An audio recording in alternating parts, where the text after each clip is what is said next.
6:14, and City Secretary, we have Councilwoman Rodriguez has joined us. Okay, folks, moving on, we're going to go to Do you need a packet? citizens to be heard. Would you like to sign up? No, sir. Okay, consent agenda, folks, go to item 7A. This is the April 26th, 2022 special meeting minute. Please review that. Call a motion in a second on that. Just a second.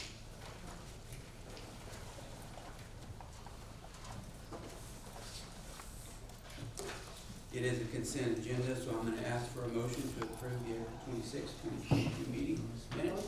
There's a motion by Councilwoman Hernandez. There's a second by Tiffany Talamantes. Any questions? Hearing none, I'll call for a vote. All in favor, please say aye. Aye. Aye. Motion passes unanimously. Okay, moving on to item 8, open the public hearing. So we're going to do that at 6:15. Yeah, can we get them on the proclamation? Okay, okay. All right, yeah, there's another aspect in there. Okay, let's back up, excuse me. Item 5A, a proclamation. This is National Police Week. Chief, would you like to come up and do that? You want me to do that? I'll let you do it. Okay. We've got a proclamation here, which I will read. Okay, whereas police officers of Pearsall Police Department stand watch over our citizens, selfishly risking their lives to protect individuals, families, neighborhoods, and property against crime. And whereas it is important for all citizens to recognize the duties, responsibilities, hazard, and sacrifice of local law enforcement agencies. And whereas Sunday, May the 15th, 2022 through Saturday, May the 21st, 2022 is observed as National Police Week in honor of those law enforcement officers who through their courageous deeds have made the ultimate sacrifice in service to their community or have become disabled in performance of the duty. And whereas the Pearsall Police Department, past, present, who by their faithful and loyal devotion to their responsibilities have rendered dictated service to the community. Now therefore I, Venti Briscoe, as mayor of the city of Pearsall, do hereby declare May 15th through the 21st, 2022 as Police Week in the city of Pearsall, Texas, and hereby publicly salute the service of law enforcement officers in our community and the witness thereof on this day, May the 10th, 2022. So thank you guys very much.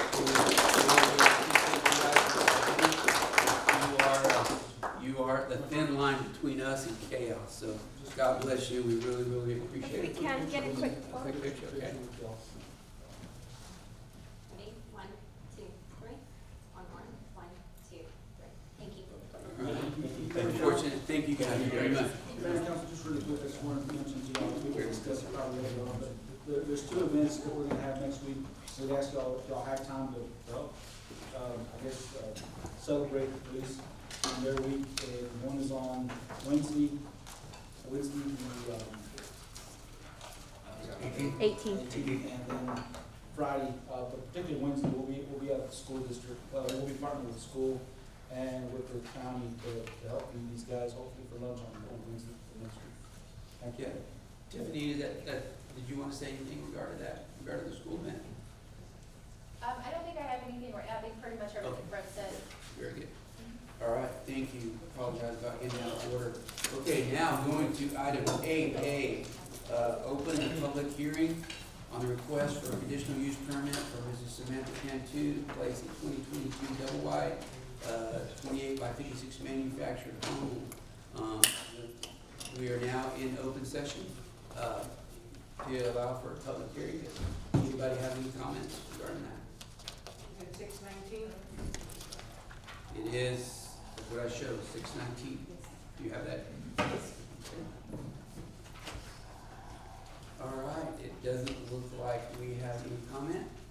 Last call. That being the case, I'm going to go ahead and close the public hearing. We'll say at 6:20. Crystal? Yes, sir. All right, we have another item, open public hearing. It's going to be, let's say, 6:21. The request for a conditional use permit for Mrs. Maria Ovalle to place a 2022 single wide, 16 by 68 manufactured home on property located here in the city of Pearsall. There's a tab there that goes into that. Is there anybody that has any comments related to item 8C?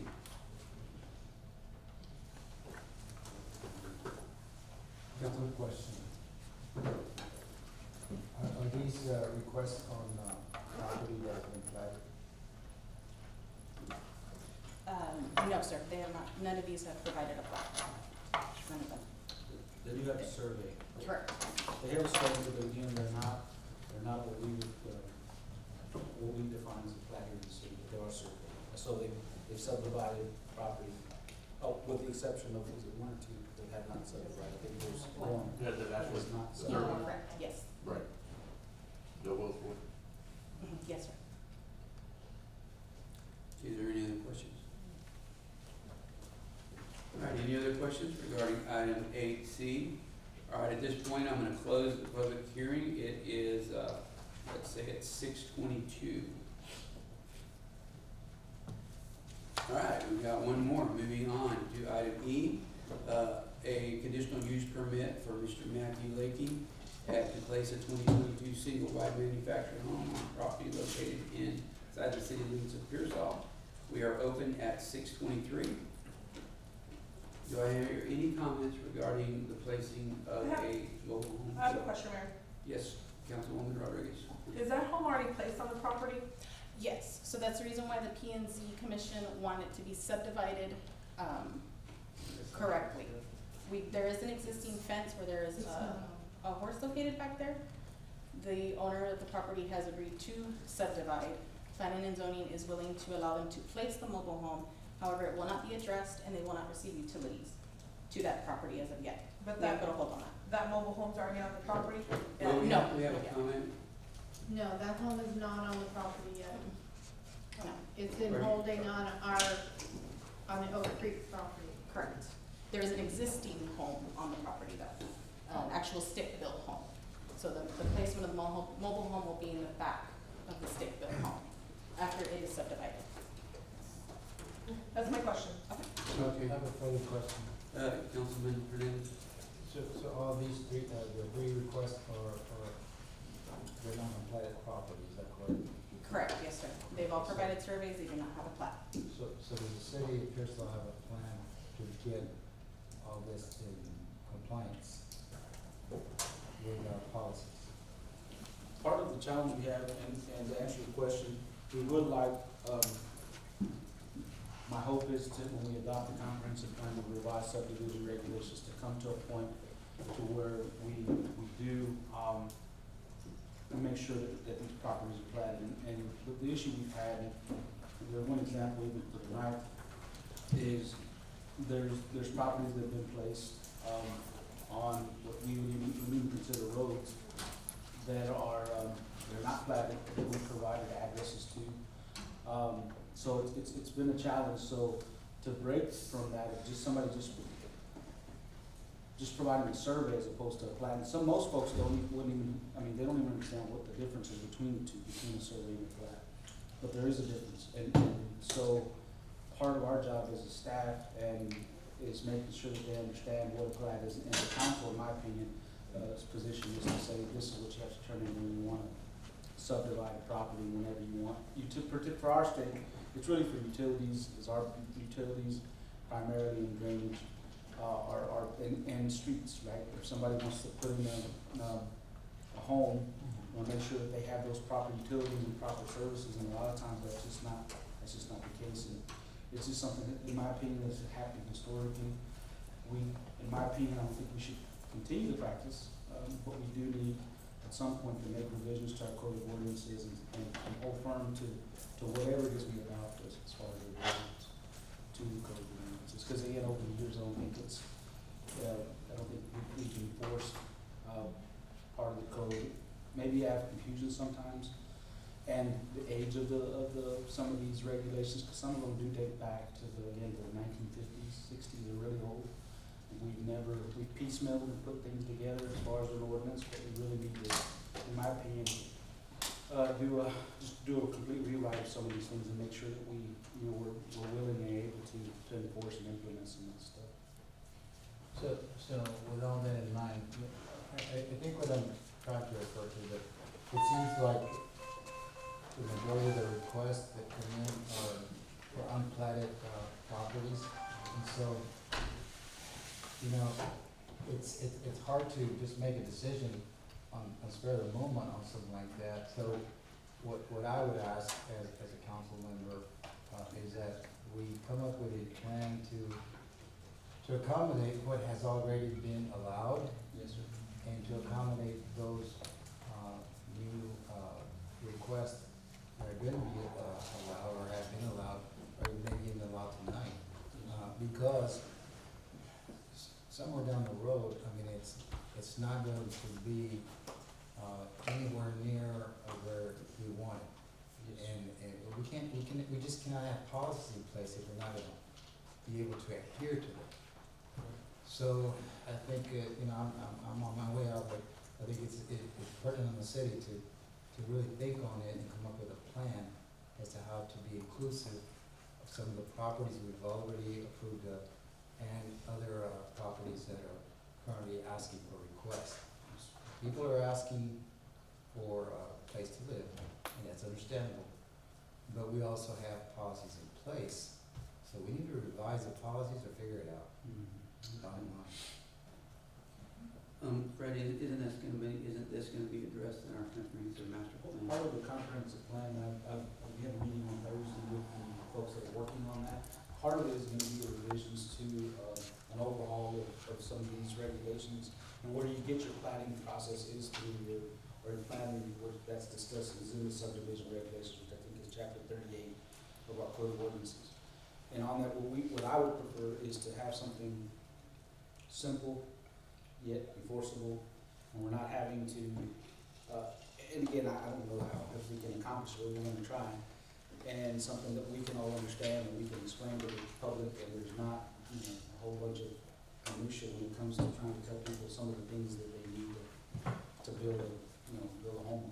So that's the goal, and, hopefully we can get there with the help of our consultant and our city attorney as well. I think it would be highly beneficial to our citizens to know that there's a process in place that they can come to the city and understand and then proceed without any of that having come to the council necessarily as last minute decision. But if there's a plan in place and I feel comfortable with, approving some of these things, it's just that we need to maybe think down the road as to how we're going to get it all up to speed. Okay, any other public comment? All right, hearing none, we're gonna close the open meeting, and it is, let's say it's 6:28. Thank you. Moving on to my item 9, new business. Item A, this is an action on the land use variance special exception application submitted by Kale Storage for 302 North Cherry, Pearsall, Texas, property description, lot 1, Maverick subdivision. This is an action item. May I have a motion, please? Motion by Councilwoman Hernandez, second by Councilwoman Talamontes. All right, Fred? Crystal? Yes, so sorry. Planning and Zoning Commission met May 3rd, 2022, and recommended approval with the stipulation that a second barrier, be placed directly behind a newly built storage unit. What the owner was intending on using was the back of the steel building. Planning and Zoning does not feel comfortable with that, seeing as how children go through there, they state, so they wanna go ahead and put an extra barrier, just for liability issues. Who doesn't feel comfortable, the city? Planning and Zoning. They didn't want the city to approve this and then something happened where child gets in there, they get injured, and we didn't regulate with the fence. Do we have a picture of that property? It was in the last council meetings packet. It's the Kegel Storage off of Cherry Street, right off of Trinity. It was Maverick Self-Storage before. And all they're asking to do is put a last row of units along the fence line. Crystal, can we go and click on? Yeah. The property catty corner from Dr. Hinkle building. Correct, yes, sir. Give us just a minute.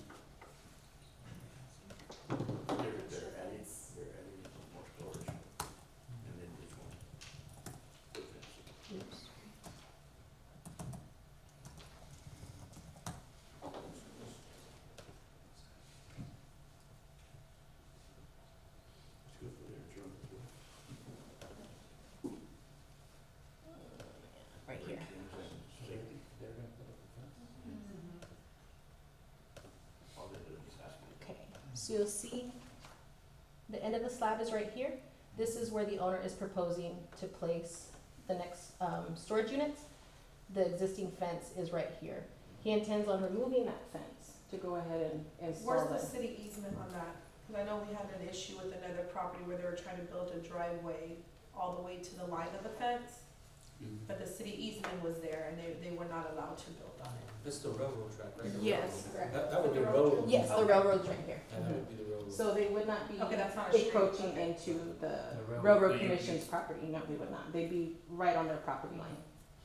They're just gonna remove the back fence, put the buildings up, and then put the fence back. Yeah, it'll be on them anyway. Correct, just to maximize the amount of property that they do have already. Okay, council, do you have any other questions? Hearing none, we have a motion and a second in place. I'll call all in favor, please say aye. Aye. Aye, motion passes unanimously. All right, we're gonna take the next three one at a time. These are, follow-up on our, open session items. We're on 8B, discuss and consider ordinance number 2022-0501, allowing the placement of a 2022 double wide, 28 by 56 manufactured home. This is an action item. Ask for a motion. Motion. Motion by Councilwoman Rodriguez, second. Second by Councilwoman Hernandez. Call for questions. Christie, you wanna know, show them where this is at, so y'all can get it better. Sorry about that, we No? just to make sure that we don't have a general understanding. Yes.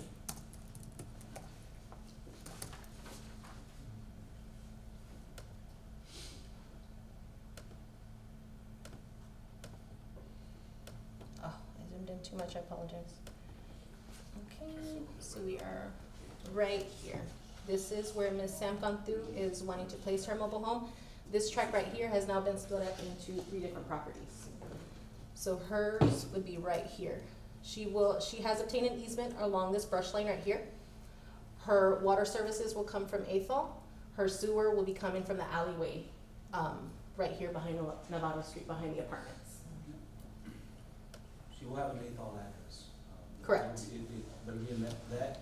All that property is From theirs. meter now. down, Mhm. that, the water service is gonna go, she's responsible for running that water line, all the way to her to her trailers. We do the Correct. sewer, same would be, we get the sewer from the alley there, and she makes grade, our understanding, she makes grade, she'll be able to tap into the sewer system, there at the alley there, behind the Just like apartments. that's Victor Vito's house and his mom's on the same property as well. It's, everybody pretty much has the same thing that they're doing there. So Mr. Bays, I think I recall way back in the day that Golea Street was, at one time, was supposed to go all the way to April. We don't have, to my knowledge, Was to alleviate the school traffic. that would be nice. But they don't, the city don't own the property. Yeah, They own the property. I don't think we have right of way. No. We don't have a right of way runs So- down there. So the man that used to own the property, he never deeded it to the city? To my I knowledge, heard no, that he had, but I don't. there's not a continuation of that road. We would, preferably from our standpoint, we would like to see that. But to my knowledge, there's no, the Govell does not extend to April. It's just, it ends there. And I believe there's a fence, there's a fence there, and that's kind of where it dies. But again, talking about knowledge, there's no right of way, there are no easements in that area, aside from the one that she's, put in a private easement for her water line, her access into her property. All right, council, any other questions? There's no other questions, I would like to go ahead and approve. There's a motion and a second. I'm gonna go ahead and call for a vote. All in favor? Motion passes unanimously. All right, moving on to item C, discuss and consider ordinance number 2022-0502, allowing the placement of 2022 single wide 16 by 86 manufactured home on property located inside the city of Pearsall. This is an action item. I'll take the motion, please. Motion. Motion by Councilwoman Hernandez, second by Councilwoman Rodriguez. Discussion. I know we said these weren't platted, but on this particular property, there's a house that burned down, that's where they're putting the mobile home. The other house is on the same property, and that was, Mr. Ovaya, that used to be our zoning and compliance director here for over 20 years. Okay. At one time, that house may have been, maybe have been platted platted. There's always been 2 houses there. They just took the fence out because it was 2 families living